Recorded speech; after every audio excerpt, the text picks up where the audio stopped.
you can cultivate that sense of wealth, that sense of abundance in you, the more you can feel that sense of joy, the more easy it's going to be for you to do financially. Because you're not going to be in this scarce, fearful mode.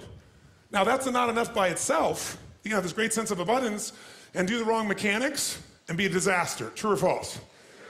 But if I had to have an area to get you started with, you want to have the emotion and psychological strength, because that's going to carry you through when the mechanics are boring or frustrating, or when things aren't working out. Your emotion, your psychology is what will carry you.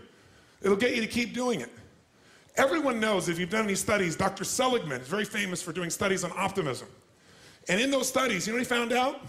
People that are pessimists are much more realistic. They're much more accurate. If you give them a test and you ask them to look at something and give you a size measurement of it, or to evaluate their own success or failure at a task, in every study Seligman's done, he did it in the University, I think Pennsylvania if I remember correctly originally, what he found was that optimists always see themselves as doing better than they really did. They basically BS themselves. What happens to pessimists, they're 10 times more accurate. But here's what he found out.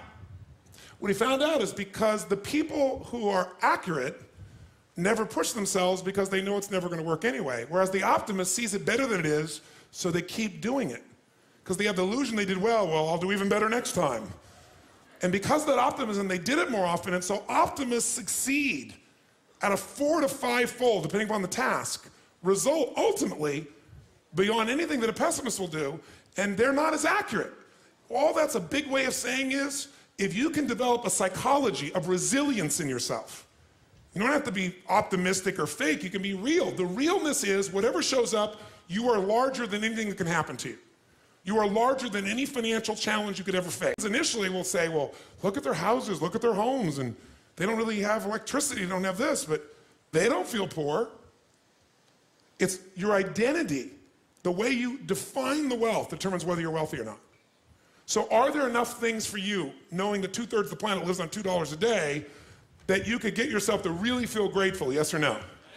How much of your life do you get benefits from today that you never had to create? Think about it. Like I said, the roads you ride on, the library, the books you didn't have to write, right? The internet that you can access in seconds and get answers to just about anything. The people in your life that you didn't have to raise, but are there for you. Think about all the different aspects of your life. If you want to be wealthy, all you have to do is associate. So before we do the financial part, because financial independence is different than wealth. Wealth is that state of mind, financial independence is being in that position where you don't ever have to work again. That if you work, you do it because you really want to.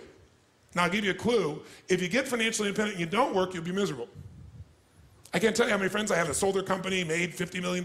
One man made almost $1 billion and was really excited for a while. But after a while, it was like bored. His vehicle of his business gave him a sense of contribution, and he was always growing, figuring out how to solve problems, and he had all the people he was connected to in the business, all the employees and friends and associates. So I want to tell you, I'm not just saying this as some little positive thinking technique. I'm telling you, this is the secret, the real secret, to shift it inside of you and to add the real value. Most people are trying to pursue something in the future that they already have. I want you to think of what it is you think you want that will make you wealthy or financially free.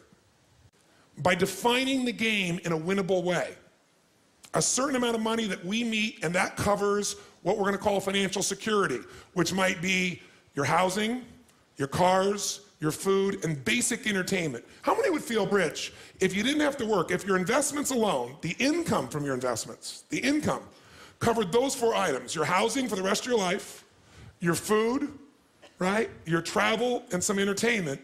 How many think that would feel pretty good? Say aye. And by the way, that number is way smaller than what most of you think of when you think about being financially independent, which is everything covered without working. So why not get the first one down pat? And you're gonna know exactly what that number is for you and what it's gonna take for that number where you don't have to work to meet it. Then we can look at financial independence, where you don't have to work and everything is covered. Then we go to financial freedom. You don't have to work and everything you can think of is covered. Anything you ever want to do for yourself or others, those you want to give. That's a different level, isn't it? And most people think of financial freedom, they come up with this gigantic number that if you even figured out everything you want, it's nowhere near as big as you think.